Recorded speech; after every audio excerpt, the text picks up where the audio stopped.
사사기 2장 6절부터 15절까지 기록된 하나님의 말씀을 낭독하도록 하겠습니다. 전에 여호수아가 백성을 보내매 이스라엘 자손이 각기 그들의 기업으로 가서 땅을 차지하였고, 백성이 여호수아가 사는 날 동안과 여호수아 뒤에 생존한 장로들 곧 여호와께서 이스라엘을 위하여 행하신 모든 큰 일을 본 자들이 사는 날 동안에 여호와를 섬겼노라. 여호와의 종 눈의 아들 여호수아가 110세에 죽음에 무리가 그의 기업의 경내 에브라임 산지 가하스산 북쪽 딥낫 헤레스의 장사였고, 그 세대의 사람도 다 그 조상들에게로 돌아갔고, 그 후에 일어난 다른 세대는 여호와를 알지 못하며 여호와께서 이스라엘을 위하여 행하신 일도 알지 못하였더라. 이스라엘 자손이 여호와의 목전에 악을 행하여 바알들을 섬기며 애굽 땅에서 그들을 인도하여 내신 그들의 조상들의 하나님 여호와를 버리고 다른 신들 곧 그들의 주위에 있는 백성의 신들을 따라 그들에게 절하여 여호와를 진노하시게 하였으되, 곧 그들이 여호와를 버리고 바알과 아스다롯을 섬겼으므로 여호와께서 이스라엘에게 진노하사 노략하는 자의 손에 넘겨주사 그들이 노략을 당하게 하시며, 또 주위에 있는 모든 대적들의 손에 팔아넘기심에 그들이 다시는 대적을 당하지 못하였으며, 그들이 어디로 가든지 여호와의 손이 그들에게 재앙을 내리시니 곧 여호와께서 말씀하신 것과 같고 여호와께서 그들에게 맹세하신 것과 같아서 그들의 괴로움이 심하였더라.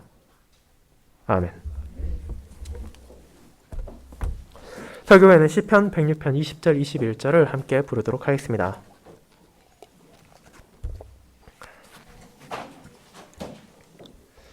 사랑하는 주 예수 그리스도 안에 있는 형제 자매님들, 여러분은 호부견자라는 사자성어가 어떤 뜻인지 알고 계십니까?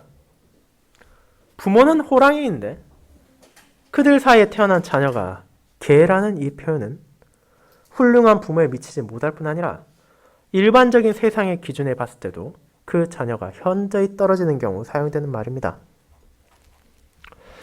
물론 이 표현이 비하적인 의미를 가지고 있기에 일상에서 상대방에게 사용하는 것은 적합하지 않겠지만, 안타깝게도 우리는 실제 그런 사례들이 무수히 이 땅에 많다는 것을 알고 있습니다.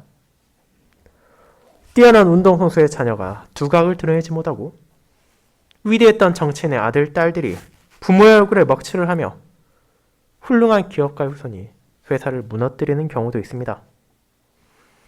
또한 그와 같이 우리의 일상에서 멀어 보이는 사람들만이 아니라 우리 주변의 가족과 친척들을 바라보고 이웃 사이에서 수군거리는 소문만 접한다 하더라도 부모의 뛰어남을 계승하지 못한 자녀들은 얼마든지 찾아낼 수 있습니다.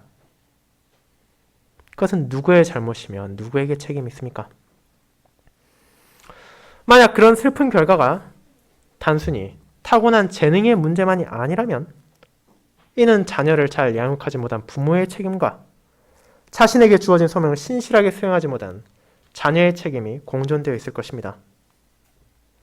그렇다면 오늘 우리가 함께 읽은 사사기의 본문을 생각해 보도록 합시다. 신자는 하나님께서 전해주신 이 진리의 말씀 가운데 한 세대와 그에 이어진 다른 세대의 삶을 바라보게 됩니다. 얼핏 보았을 때 여호수아와 함께했던 선조들은 훌륭하고 신실한 삶을 살아간 것처럼 보이며, 그럼에도 불구하고 그들의 후손들이 엇나가고 삐뚤어져 죄악을 거듭한 것처럼 생각되기에 그 모든 죄악의 원인은 오직 광야를 경험하지 못한 후손들의 잘못에만 있다고 생각할 수 있습니다. 하지만 이 본문의 전후 맥락을 잘 살펴보면 실제 그런 타락의 원인은 후손들에게만 있는 것이 아니라 선조들에게도 있음을 우리는 확인하게 됩니다.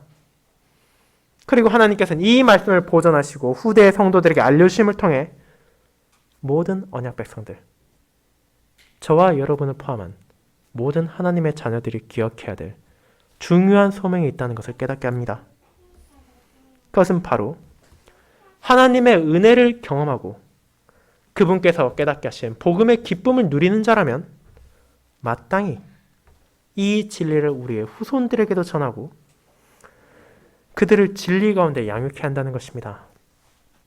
이를 망각했던 이들이 마주했던 말로를 알려주심으로 우리에게 이를 준엄하게 경고하시며, 모든 신자들이 여호와 하나님의 은혜를 붙잡고 이 땅에서 살아가며 이를 바르게 가르치며, 또 자손들은 이를 바르게 받아들여야 한다는 것을 알려주십니다. 저는 이와 같은 진리를 담고 있는 사사기의 본문을 여호와의 진리를 전하지 않은 언약 백성의 말로라는 제목으로 설명하고자 합니다. 이를 통해 사사기 전체를 관통하는 핵심 주제 가운데 하나를 살펴보며 이후에 있을 사사기의 모든 사건들이 어떤 배경 가운데 나타난지와 이것이 후대 신자들에게 어떤 소명을 주는지를 살펴보고자 합니다. 첫 번째, 여호와를 섬겼으나 그 진리를 전하지 않은 세대의 결말과 두 번째, 여호와를 알지 못하며 바알을 섬긴 세대가 마주한 심판을 살펴보도록 하겠습니다. 먼저 첫 번째, 여호와를 섬겼으나 그 진리를 전하지 않은 세대의 결말입니다.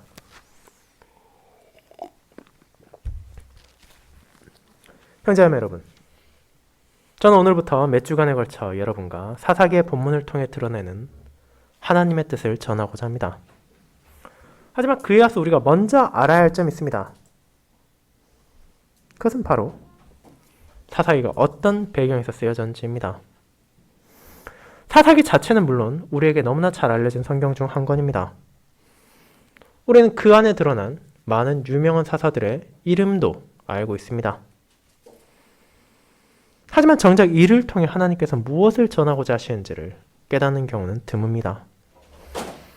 이를 이해하지 못한 상태에서 그저 한 명 한 명 유명한 사사들의 사역에만 집중하고 우리가 그들에게서 어떤 점을 배우고 무엇을 피해야 하는지를 생각하는 것은 그 자체가 무의미하진 않다 하더라도 우리가 잊지 말아야 하는 사사기 전체의 내용을 망각한 채 그저 하나하나의 강론만에 집중하는 바람직하지 않은 자세를 할 수 있을 것입니다. 그렇게 사사기 1장부터 시작하여 3장 6절까지 이어지는 사사기의 서론은 결코 무의미한 배경이 아닙니다. 이를 통해 우리는 전체 사사기의 흐름을 알 수 있으며 그들이 어떻게 타락하고 어떻게 심판을 자초했는지를 깨닫게 됩니다. 그리고 그럼에도 불구하고 자신의 백성을 향하는 하나님의 긍휼하심과 자비의 손길이 얼마나 크고 놀라운지에 대해서도 이는 말하고 있습니다. 그렇다면 먼저 사사기 전체가 시작하는 배경을 생각해 보도록 합시다. 기본적으로 이 시대는 이스라엘 백성들이 애굽에서 빠져나와 광야에서의 시절을 보내고 마침내 약속의 땅인 가나안에 입성한 시기를 가리키고 있습니다. 물론 그 과정은 결코 순탄하지 않았습니다. 히브리인들은 광야에서의 시간을 통해 자신들의 어리석음과 완악함을 끊임없이 마주해야 했습니다. 그들은 진정 하나님께서 말하신 것처럼 목이 곧은 백성이었습니다. 여호와께서 베푸신 한없이 큰 사랑과 은혜를 경험했음에도 불구하고 목을 꼿꼿하게 세워 마치 내가 그 모든 것을 받을 자격이 있는 양 생각했으며 조금의 어려움만 찾아와도 모세와 아론을 향해 불평과 불만을 토하고 여호와를 원망하기까지 했습니다. 또한 그 여정 가운데 그들은 우상을 만들어 섬기기도 했으며 이방인들의 음행과 죄악에 가담하기까지 했습니다. 그런 이들에게 주어진 지도자로서의 모세는 하나님의 뜻에 따라 자신의 모든 것을 바치며 이스라엘 백성들을 인도했습니다. 하지만 모세는 가나안에 들어가지 못하고 그의 생을 마쳤으며 여호와께서는 그에 이어 신실한 여호수아를 자신의 백성들의 지도자로 세우셨습니다. 그의 인도 가운데 이스라엘은 마침내 가나안 땅에 입성할 수 있게 되었으며 그 땅을 차지하고 있던 이방인들과의 전쟁에서 물러나지 않고 하나님께서 약속하신 유업을 획득해 나갈 수 있었습니다. 자, 그렇지만 사사기 1장, 2장을 바라본다면 그 가나안 정복이 온전하지 못했다는 것을 우리는 알게 됩니다. 계속된 전투에서 승리하며 각각의 지파들이 자기들에게 약속된 땅을 얻게 된 것처럼 보이지만 그 과정에서 점점 적당한 타협과 현실주의적인 사고가 이스라엘 가운데 자라나기 시작했습니다. 당시에는 최신식 무기라고 할 수 있던 철병거를 가진 이들을 쫓아내는 것을 포기했고 이방인들을 그 땅에서 몰아내는 대신 그들과 함께 살아가는 것을 선택한 자들이 나타났습니다. 특별히 1장 27절부터 시작되는 부분은 이스라엘이 마침내 어떤 방식을 취했는지를 잘 보여줍니다. 처음에는 가나안 민족들의 무기와 군대가 강력하여 정면으로 싸웠을 때는 너무 큰 희생이 따를 거라 생각하여 주어진 소명을 회피했던 이들은 자신들이 강성해진 이후에는 이제 다른 핑계로 여호와의 명령을 거부했습니다. 굳이 위험을 무릅쓰고 그들과 전쟁을 벌이고 그들을 쫓아내기보다는 오히려 그들에게 나름의 권리를 주고 그들에게 노역을 시키는 방향으로 선회했습니다. 마치 자신들이 애굽에서 경험했던 것처럼 그들을 부리는 것을 선택했고 하나님의 뜻을 고려하기보다는 경제적인 이득과 현실적인 사고방식으로 이 모든 것을 판단한 것입니다. 하지만 그 결과가 무엇입니까? 베냐민 지파는 예루살렘을 온전히 차지하지 못했고 므낫세와 에브라임을 포함한 다른 지파들 역시 그들에게 주어진 땅에서 가나안 족속을 밀어내는 것을 포기하고 그들과 함께 거하게 되었습니다. 심지어 단지파는 자신들의 유업을 차지하지 못하고 오히려 아모리 족속들에 쫓기다가 강성해진 이후에야 그들을 평정하고 그들에게 노역을 시켰습니다. 이 모든 것을 세상적인 관점으로 보았을 때는 현재들과 적당히 융화하며 나라의 기반을 세웠다고 합리적이라 말할 수도 있을 것이지만 사사기는 그와 정반대의 것을 말합니다. 이를 통해 그들의 후손들에게 독과 함정을 남겨주었단 말입니다. 이를 사사기 2장의 시작 부분에 나타나는 여호와의 사자가 선언합니다.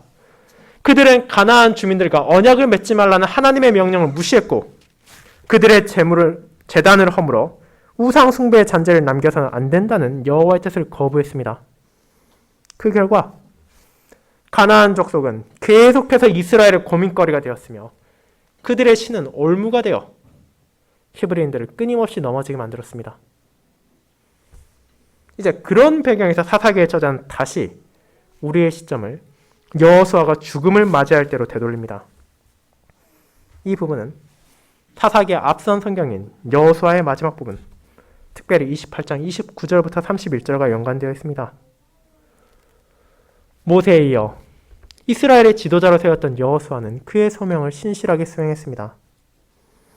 어리석고 완악한 백성들을 인도하여 가나안 땅으로 도착하게 했고 계속적인 전쟁에서도 이스라엘을 독려하고 지휘함으로 승리를 거두게 했습니다. 하지만 모세가 그러했듯이 여호수아라고 하더라도 영원히 그 백성을 인도할 수는 없었습니다. 마침내 그가 110세의 나이로 생을 마치고 그에게 특별히 주어졌던 유업인 딥나세레스에 장사된 것입니다. 하지만 이 여호수아의 죽음은 단순히 한 명의 죽음만을 의미하는 것이 아닙니다. 이제 그의 죽음을 기점으로 세대가 바뀐다는 것을 사사기는 내포하고 있습니다. 여호수아와 함께 광야를 경험했던 이들이 하나 둘씩 세상을 떠나고 있었습니다. 그와 함께하며 여호와께서 자신들에게 베푸신 은혜를 보고 경험했던 생존했던 장로들 역시 남은 여정이 길지 못했습니다. 이 사람들은 하나님의 전능하심을 보았습니다. 그들은 하나님께서 어떻게 여리고성을 무너뜨렸으며 아간의 범죄에 노하셨고 가나안의 족속들을 자신의 손에 넘겨주셨는지를 단순히 머릿속에 지식으로 아는 것만이 아니라 눈으로 보고 몸으로 직접 체험한 자들입니다. 그렇게 여호와의 뜻을 거역한다는 것이 얼마나 두려운 진노를 불러올 것인지에 대해서도 잘 알고 있었습니다. 물론 그럼에도 이스라엘의 완악함과 연약함을 잘 알고 있던 여호수아는 자신의 생명이 다하기 전 이스라엘 모든 지파를 모으고 장로들과 수령들과 재판장들과 관리들을 앞에 나와 서게 한 후 여호와 하나님의 역사하심을 증거하고 그들의 모든 삶에서 여호와를 경외하며 온전함과 진실함으로 그분을 섬길 것을 서원하게 했습니다. 그리고 여호수아는 삶의 마지막에 백성들로 하여금 다음과 같이 말했습니다. 이제 너희 중에 있는 이방 신들을 치워버리고 너희의 마음을 이스라엘 하나님 여호와께로 향하라. 그 말입니다. 여호수아 24장 23절입니다.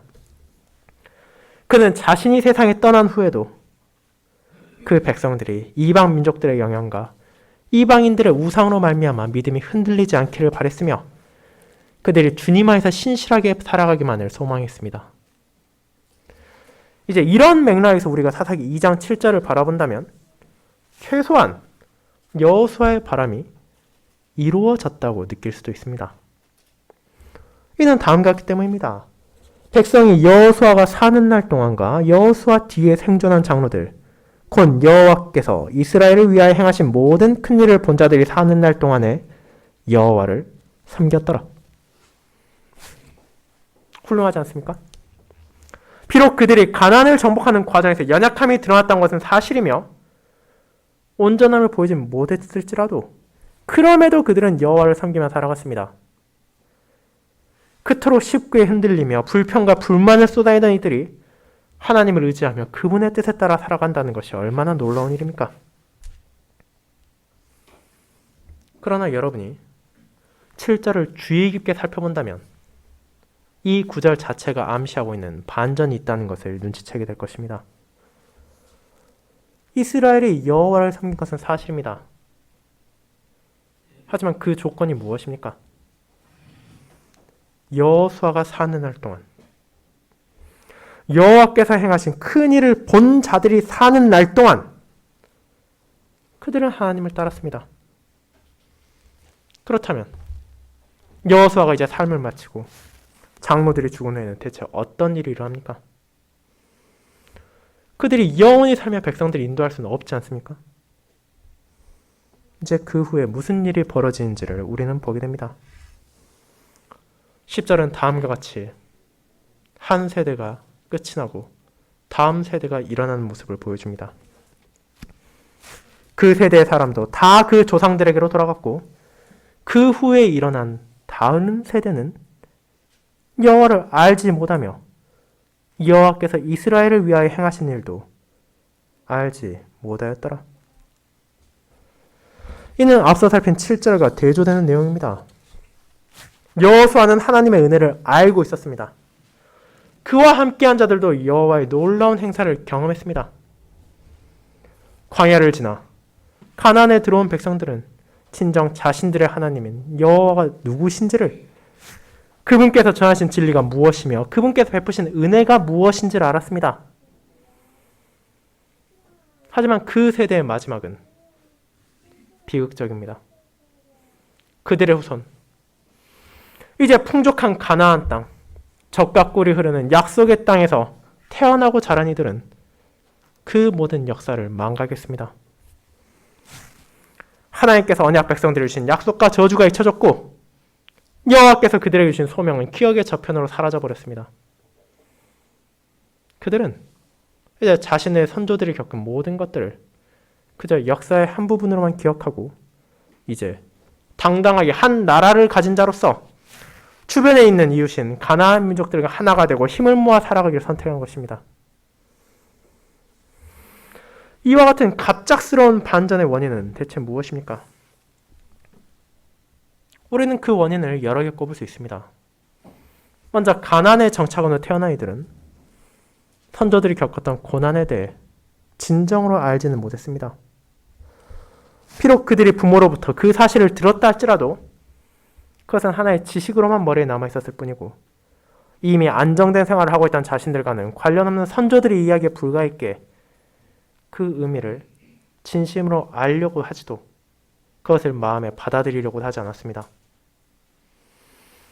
또한 그들은 자신들 주변에 거주하는 가나안인들의 문화와 종교를 자연스럽게 여기게 되었습니다. 그렇게 된 것은 복잡한 이유가 있어서가 아닙니다. 그들은 태어날 때부터 이미 자신들 주변에서 노역을 하던 이들이 섬기는 우상을 보았고 가나안인들의 문화를 경험했을 뿐 아니라 때로는 이에 매력을 느끼기도 했습니다. 가나안인들과 피가 흐르던 전쟁의 시대는 이미 지나가 버렸고 평화로운 시대, 물질적인 풍족함을 누리며 굳이 그들의 종교의 배타적 모습을 보이므로 문제를 일으킬 생각이 전혀 없었습니다. 그것이 여호와를 알지 못하는 데 있어 후손들이 가진 책임이었습니다. 그렇다면 여호와께 신실했던 선조들에게는 아무런 문제가 없습니까? 진정 호부견자란 말처럼 여호수아의 세대는 온전했는데 후대의 잘못으로만 이 모든 비극이 일어난 것입니까? 그렇지 않습니다. 우리가 사사기에 앞서 읽었던 신명기 4장의 내용을 기억해 보시길 바랍니다. 하나님께서는 모세를 통해 이스라엘 백성들이 그들이 받은 여호와의 명령을 지키며 하나님의 뜻대로 살아가야 할 뿐 아니라 그들이 경험한 큰 은혜와 하나님의 역사하심을 잊지 않고 마음에서 떠나게 하지 않아야 한다고 경고하셨을 뿐 아니라 이 모든 것들을 아들들과 손자들에게도 알게 해야 한다고 명하셨습니다. 그리함을 통해 지금 이 말씀을 하나님으로부터 직접 듣는 세대만이 아니라 그들의 후대 역시도 그분을 경외하며 살아가도록 거룩한 말씀을 전하고 하나님의 뜻이 무엇인지를 가르쳐야 한다는 소명을 주신 것입니다. 그리고 이와 같은 거룩한 명령은 단 한 번 주어지고 끝난 것이 아닙니다. 신명기 6장 1, 2절은 다음과 같습니다. 이는 곧 너희 하나님 여호와께서 너희에게 가르치라고 명하신 명령과 규례와 법도라. 너희가 건너가서 차지해야 할 땅에서 행할 것이니 곧 너와 내 아들과 내 손자들이 평생에 내 하나님 여호와를 경외하며 내가 너에게 명한 그 모든 규례와 명령을 지키게 하기 위한 것이며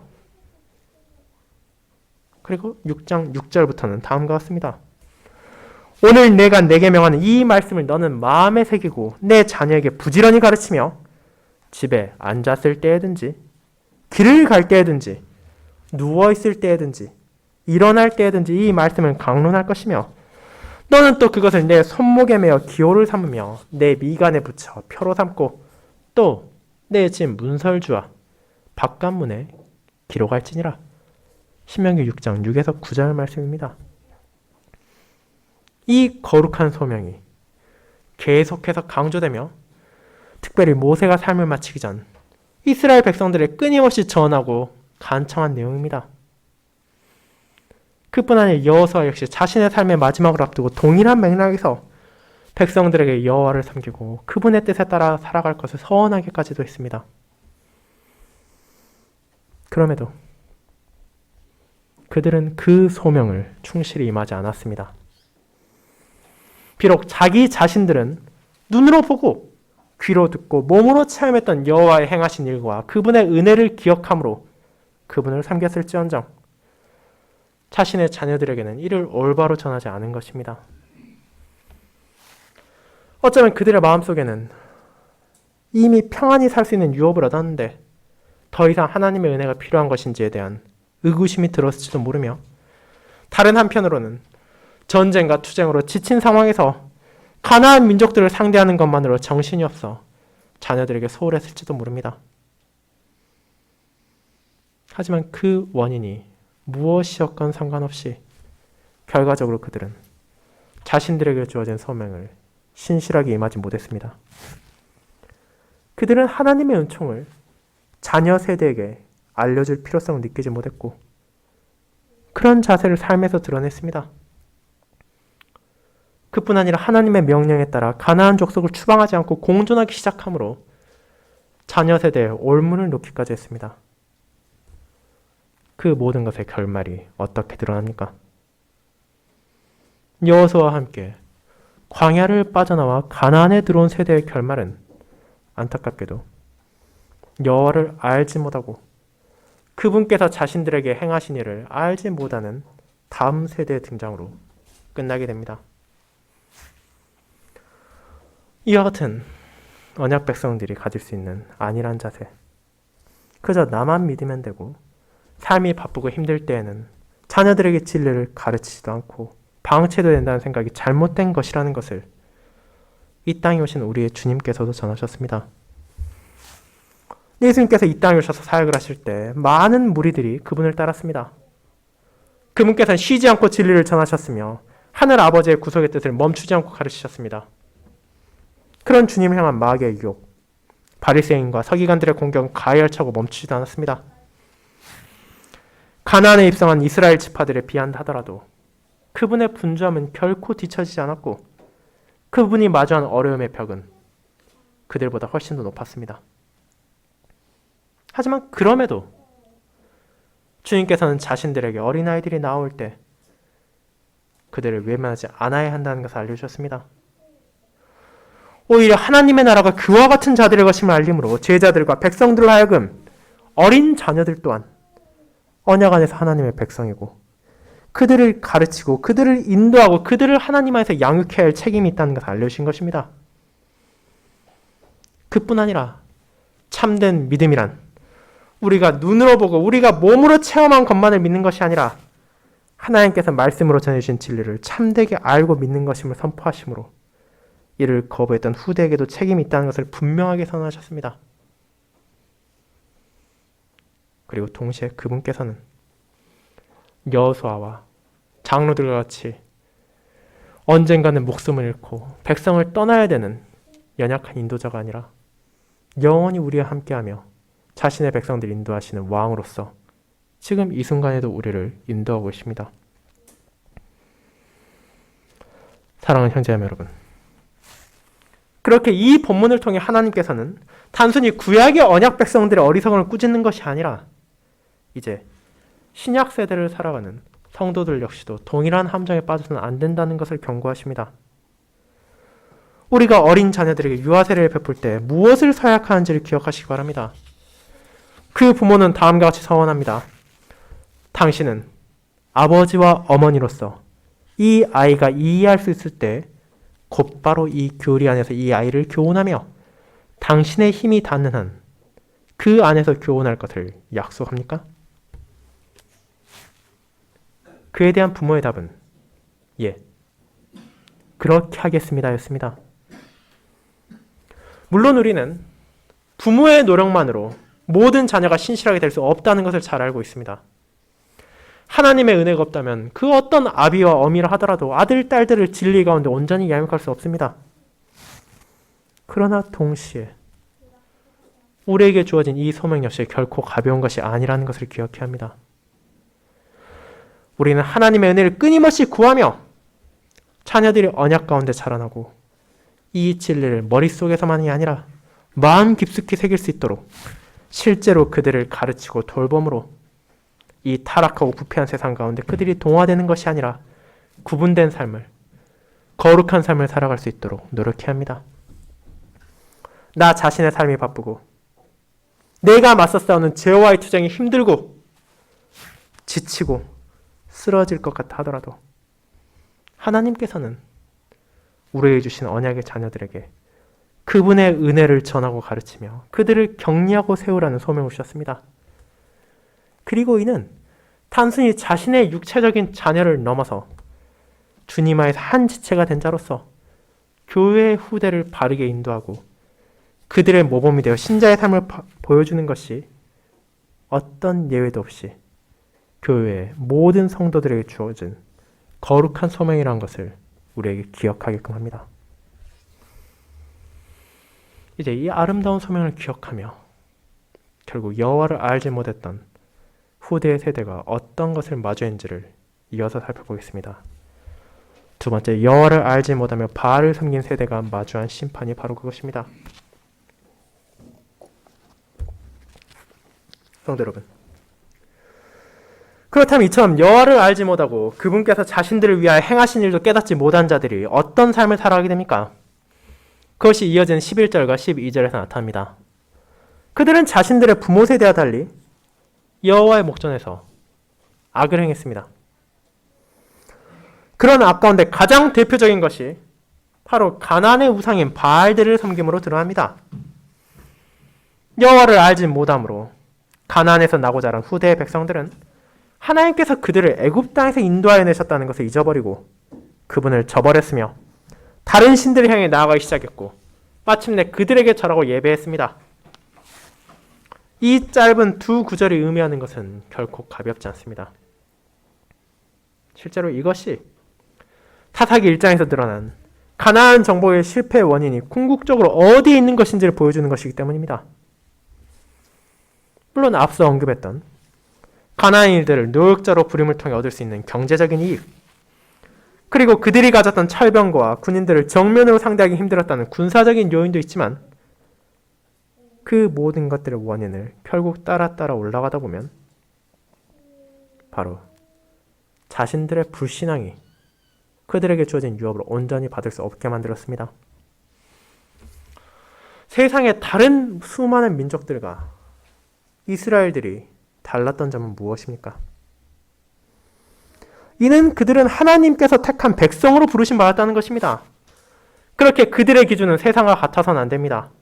비록 일반적인 사람의 관점에서 어리석어 보이고 합당해 보이지 않는다 하더라도 하나님의 뜻이라면 의심하지 않고 순종해야 하는 것이 그분의 백성으로서의 삶이기 때문입니다.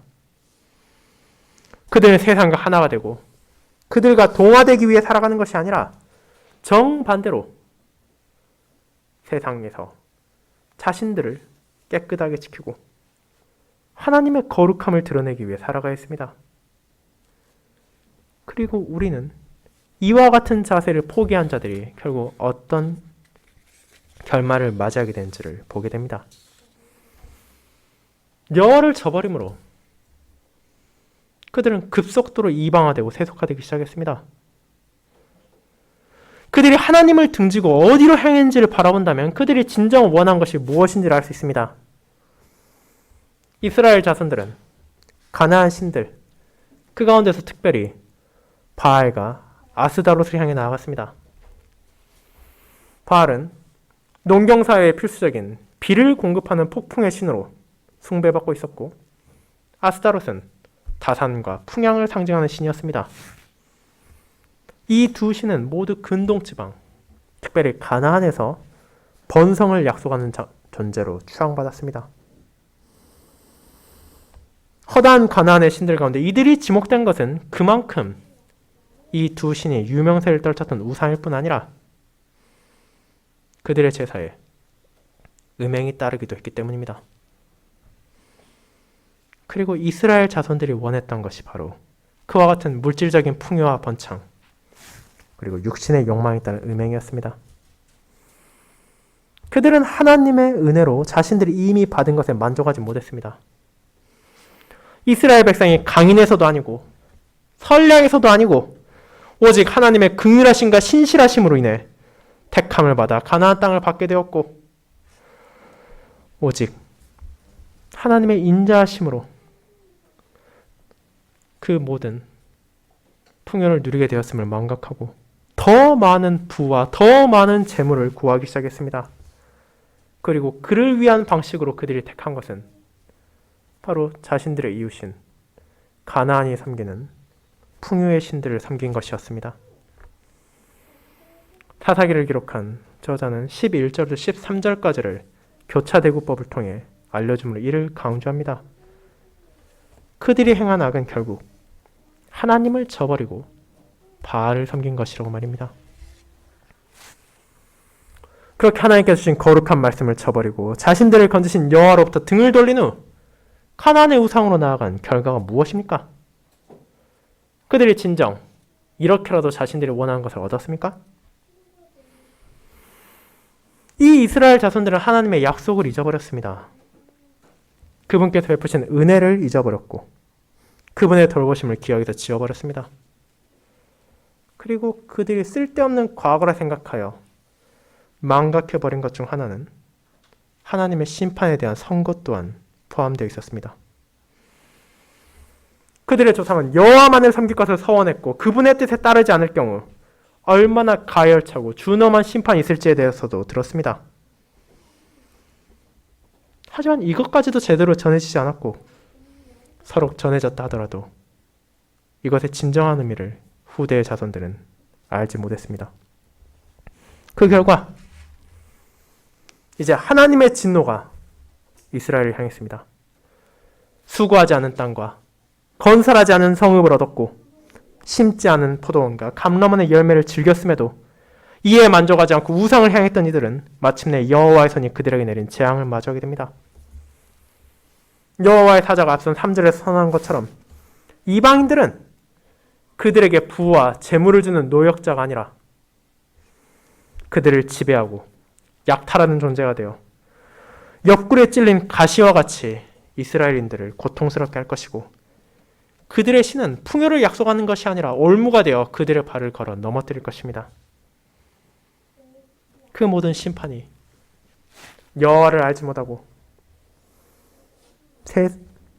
세상에서 소망을 이루고자 우상을 섬겼던 이들에게 이제 찾아오게 됩니다. 그렇게 우리가 기억해야 될 것이 있습니다. 많은 사람들은 이 땅에 오신 하나님의 독생자에 대해 그분의 사랑과 자비를 말합니다. 그것은 물론 분명한 사실입니다. 하지만 동시에 우리의 주님께서는 세상과 적당히 타협하고 하나님도 섬기고 마귀와도 손을 잡으려는 인간의 악한 본성이 실제로는 어떤 것인지를 단호하게 선포하셨습니다. 마태복음 6장 24절은 다음과 같습니다. 한 사람이 두 주인을 섬기지 못할 것이니 혹 이를 미워하고 저를 사랑하거나 혹 이를 중히 여기고 저를 경히 여김이라. 너희가 하나님과 재물을 겸하여 섬기지 못하니라. 여호와를 알지 못한 이스라엘 자손들이 행했던 것은 결국 세상과 자신들의 욕망을 중히 여기고 하나님을 가볍게 여긴 것으로 하나님이 아니라 자신들의 재물과 우상을 섬기는 것을 결정한 것입니다. 그리고 이런 행동이 결국 어떤 것인지를 야고보는 다음과 같이 말했습니다. 세상과 벗된 것이 하나님과 원수됨을 알지 못하느냐. 그런즉 누구든지 세상과 벗이 되고자 하는 자는 스스로 하나님과 원수가 되는 것이니라. 야고보서 4장 4절입니다. 하나님의 보호 아래에서 그분의 은혜를 받으며 살아간 자들이 이제 세상을 향해 손을 뻗고 여호와의 원수가 되었을 때 하나님께서는 그들을 심판하실 것이며 그들이 진정으로 누구를 의지하며 살아야 하는지를 깨닫게 하실 것입니다. 그리고 그것이 이어지는 사사기 내용에서 계속적으로 반복됩니다. 사랑하는 성도 여러분, 이스라엘 자손들의 타락과 그들에게 찾아온 하나님의 심판은 이스라엘 후대가 생각했던 것처럼 결코 역사의 한 페이지에 지난 것이 아닙니다.